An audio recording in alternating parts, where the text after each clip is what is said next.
Giturn over sa Avites Power subsidiary Therma South Incorporated ug Avites Foundation ang occupational therapy equipment ngadto sa Davao City Special Needs Intervention Center for Children kon DCS-NICC da sa Barangay 4-A Davao City niadtong Mayo 6 ning tuiga. Ang multifunctional wooden sensory ug movement equipment makatabang sa mga bata silang motor skills ug balance coordination. Yung among donation, simple na ni siya.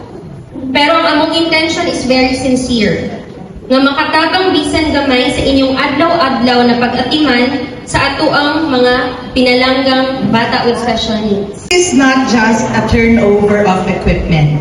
It is a meaningful investment in the lives, growth, and dignity of our children with special needs. Ang DCS-NICC usa ka state-of-the-art facility nga gibuksan niadtong Marso 2025 nga naghatag og libreng early intervention ug special education services alang sa mga bata nga adunay espesyal nga panginahanglan nga nag-edad og 0 hangtod 6 anyos nga adunay developmental delays o disabilities. Children with special needs, play is a powerful tool to growth and development. The Jungle Gym will give more opportunities